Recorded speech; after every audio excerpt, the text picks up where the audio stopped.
can start with what is the sayings of the Prophet Muhammad, are known as Hadith. Can I just stop you 1 second, sorry? Can people hear quite comfortably what's being said? Could I ask that you stand please when you speak, please? And as Brother Muhammad mentioned earlier, there are many, many thousands of hadith. There were actually over 700,000 compiled originally, which have been dwindled down to 206,000, I think. What are we speaking about? Hadith, sayings of the Prophet. Sayings, okay. If I can just quote you what a hadith is, what the hadith means and why it is, why we take so much respect on it. This is a quote. The daily utterances of the Prophet Muhammad, peace be upon him, from the day he received the first revelation until his death are known as hadith. During his life, the hadith was written down by his scribes as well as memorized. After his death, Muslims developed a special science concerned with the transmitting, validating and authenticating of hadith. So the science of hadith collection, criticism and transmission involved, and then there are a number of pieces. Textual analysis, biographical analysis of transmitters, narrators, examination of chronological accuracy, scrutiny of linguistic and geographical parameters, authentication of oral and written records. So a special group of scholars emerged who devoted their whole lives to checking these in each line of the chain. Are the individuals concerned reliable reporters? Is it chronologically and geographically feasible that the individuals in the chain actually met? Are the individuals of sound morals, not motivated by political or sectarian concerns? Is the reported tradition logically and rationally consistent? Does it linguistically reflect the words of the Prophet, peace be upon him? Is it reasonable for us to believe the kind of thing the Prophet, peace be upon him, would have said? And each tradition was analysed on the basis of these and other questions and classified into categories. This is stating, obviously, that the hadith is so well recorded by people from the time of the Prophet ﷺ, who, as he said, wrote them down, memorized them, then it was passed on to their children or their relatives in what way, friends, younger Sahaba, younger Muslims. Then there were 4 main madhab, as we call it in Arabic. And these are the 4 imams. And they are known to have transmitted these in writing for future generations to understand how the Prophet lived his life. They're not only sayings, they are traditions, so they are what the Prophet did as well as what the Prophet said. These four imams were up to around 150 years after the Prophet, and then the main compiler of these hadith came, Imam Mohd. And he spent, as it says, the whole of his life, he was 89 when he died, he spent about 72 years finding out. And he would travel from Bukhara Sharif, which is in Uzbekistan now.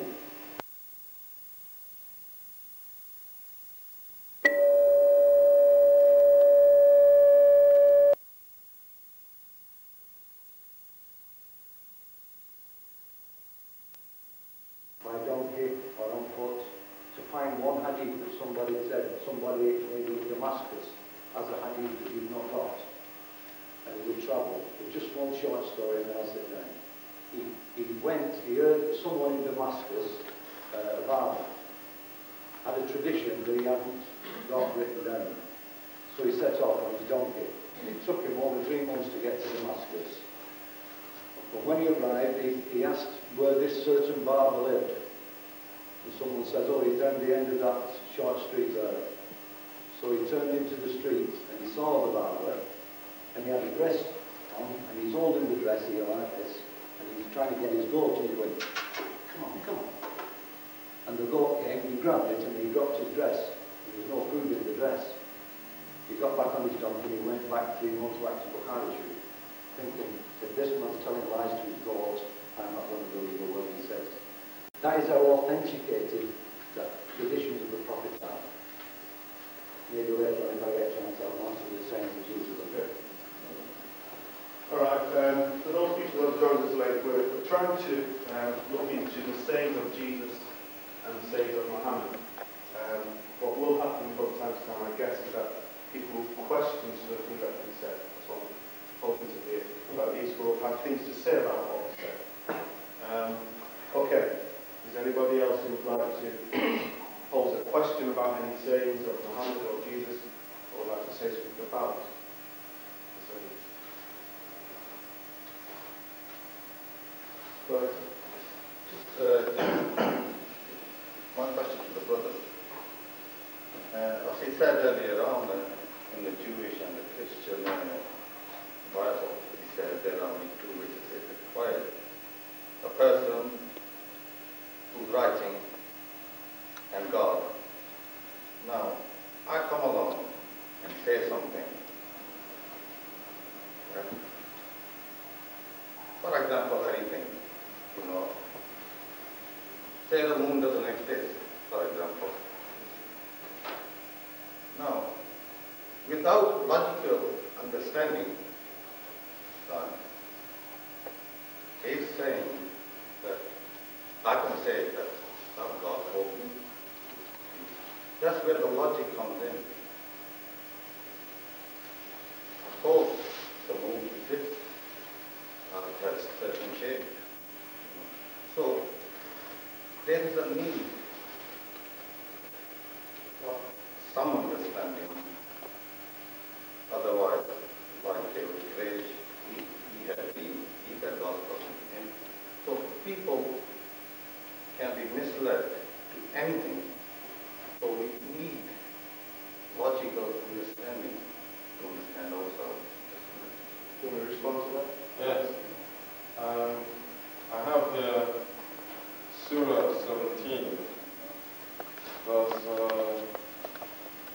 verses 54 and 55. It says, "It is your Lord that knoweth you best, and it is your Lord that knoweth best all beings that are in the heavens and on earth. We did bestow on some prophets more and on others gifts than on others, and we gave to David the gift of the Son." I see that the Quran speaks logically here, that God, who created people, knows them best, and points out here in verse 55 that on some of the prophets he gave more gifts than others, and includes David the older son. Now, I see that ties up. That ties up with what Moses said and what Jesus says. I appreciate that one had a limited time, as is always the case, so one has to be disciplined. But what I was trying to get across is that Moses and Jesus Christ, and it seems, Surah 17 are saying, so it seems Muhammad is in agreement, that on matters that concern human behavior, planning to have a constructive, righteous relationship with God, on things that are not quite clearly displayed in the physical environment, that have to do with your spiritual relationship with God, then where your soul, the destiny of your soul is at stake, it seems plausible to any logical-minded person, as my brother there said, that Muhammad found it a way of life, and that obviously in the face of deception and deceit, then apart from the agents of God, if Moses and Jesus said, God himself, you must hear from him. I don't see why. That's the most supreme authority. Why anybody would not want to deny themselves that opportunity and go for a witness of a book, of a character they've never met before, and say, well, that's enough for me.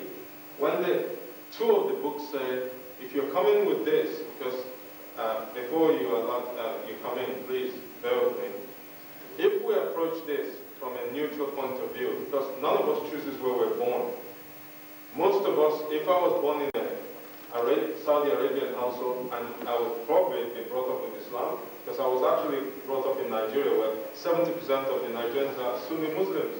So if you stand back from family loyalties and what we've been committed to in our upbringing and just put ourselves in other people's shoes, that's why I took the pains to tell you how I came into this. I could have tried to come up with some fancy story, but I'm only deceiving myself before God.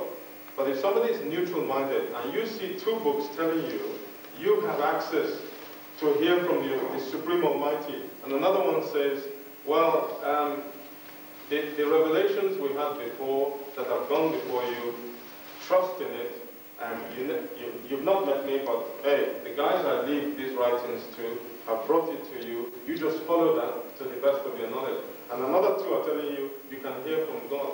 Why would somebody deny themselves that privilege? You can just, excuse me, what was the quote that you said from Moses? Deuteronomy 17. Okay. Does anyone want to respond to that? Do you have a...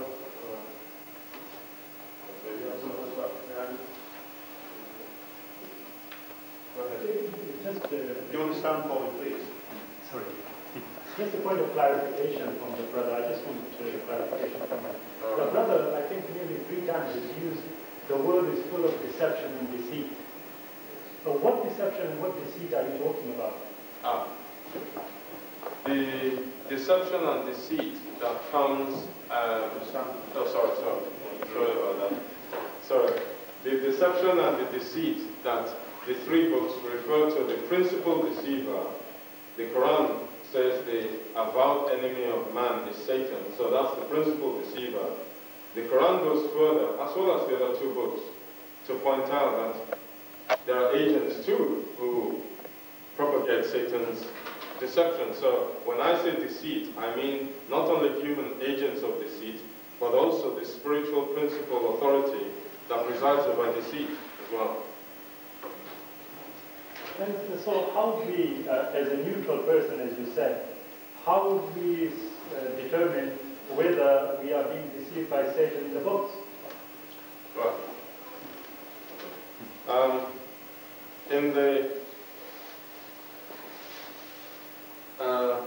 In the Christian Bible, because I know you might refer to this, I don't know where it's found the other one here.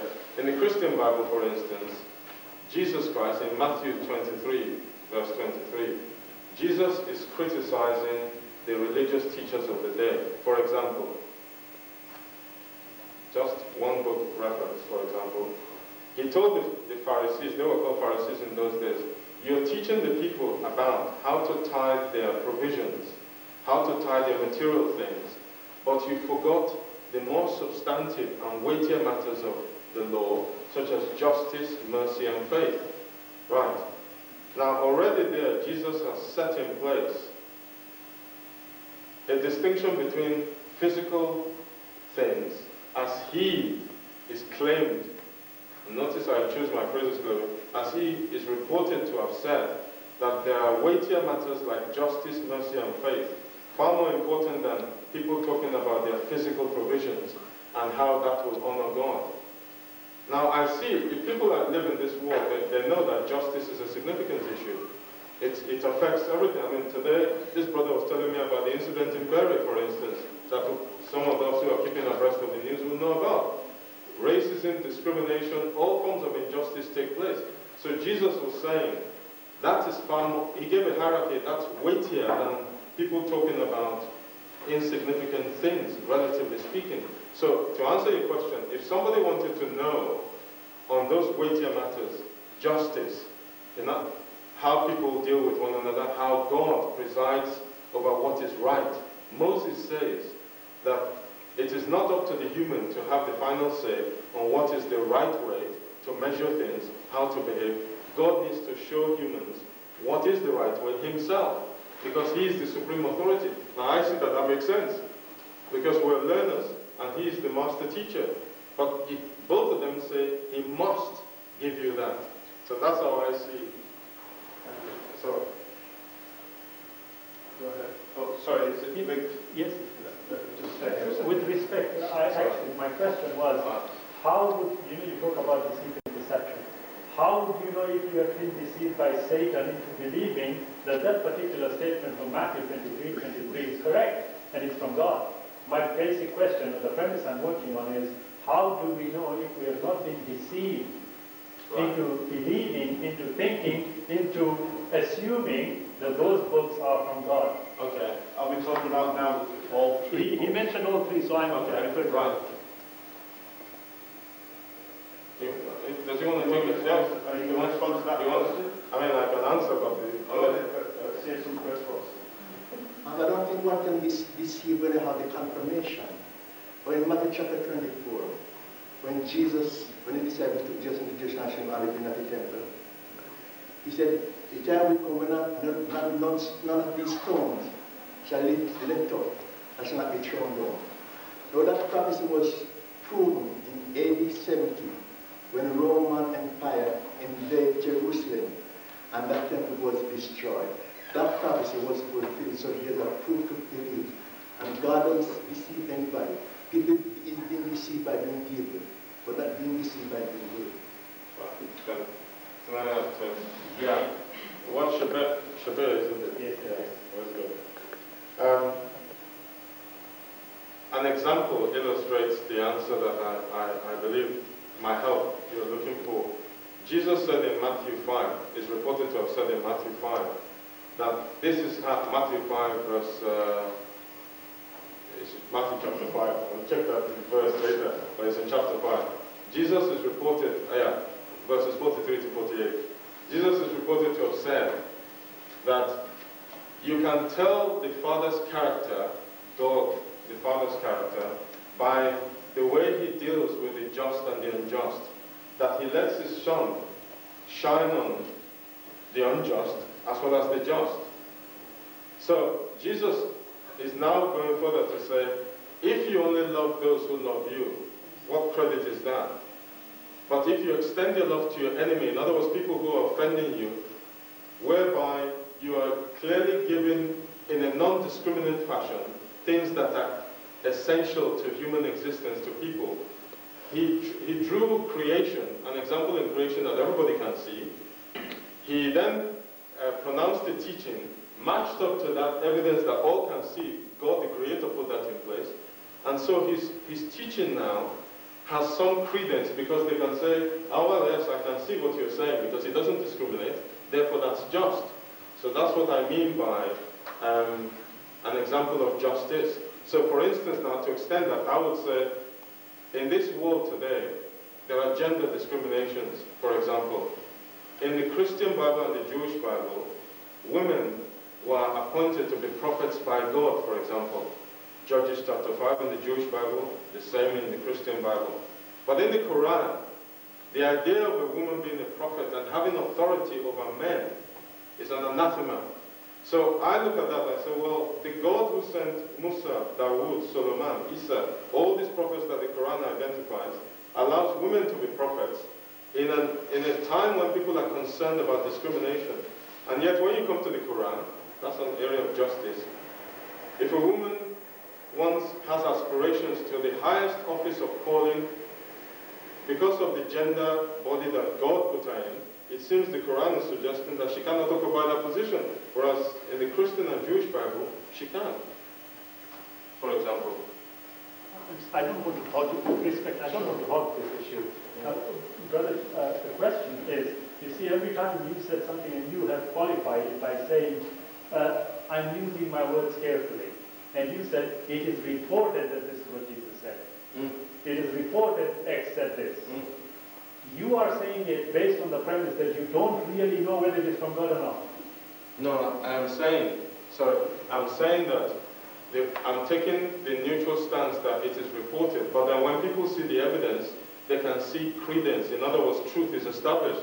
Starting from, just like if we go to a man-made court of law today, the two attorneys make an introductory statement. Initially in the gallery, somebody might hear an introductory statement that seems offensive, and the judge who knows the rules, such as like example, this presiding brother, for instance, the judge who knows the rules would say, and I know you are too, would say, well, let's hear the evidence first. He controls the excitement in the gallery. Let's hear the evidence. Now, when the evidence is made, he now instructs the jury to go away and make up their mind in the light of not only the introductory report, but the evidence presented. Now I'm saying, I use that phrase allegedly or reportedly because I already started by saying I'm introducing myself as a neutral. Because the intention is for people to go away and make up their mind in the light of evidences they can see. So it's not that I don't know. I'm actually a Christian. I have made up my mind. I am a Christian. But for the purpose of this discussion, I'm taking a neutral point. Right. This is the point. You see, you are a Christian. Yes, now. You are. Yes. Okay. To show it to taking a neutral perspective amongst people who are Christians and Muslims is not logical as far as I'm concerned. But if you take it one step further, the point is still being missed by you. The point is, evidentially speaking, because you are referring to evidence, okay? Evidentially speaking, how do I know, yes, as a neutral person, how would I determine whether those statements you have quoted are from God? Can I just come in there a second? This is a different slide. And is it in response to what's just been asked? In John chapter 6, verse 63, it says here, it is the Spirit who gives eternal life. Human effort accomplishes nothing, and the very words I have spoken to you are spirit and life. And what I'm trying to say here, what I'm trying to say here is that Jesus was making these types of statements about himself. He was saying that I am in St. John chapter 14, he says, I am the way, the truth, and the life. Yeah?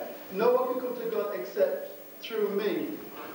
He also says in St. John chapter 15, I think verse 3, it says, you have already been pruned for greater fruitfulness by the message I have given you. So what Jesus is saying is that by the message he has been preaching, that people are being prepared for the kingdom of God. Now the reason why we as Christians accept what Jesus has said is this, and the main reason is this. Jesus talked about his life, and he said to the disciples that he was going to die. And of course Jesus did a lot of miracles, and we wouldn't say that there are prophets and there are people all over the world that have done miracles, and we thank God for them. We're not saying that doesn't mean they're not from God, but we're saying that Jesus Christ said to us that he was going to die, and that on the third day he would rise again.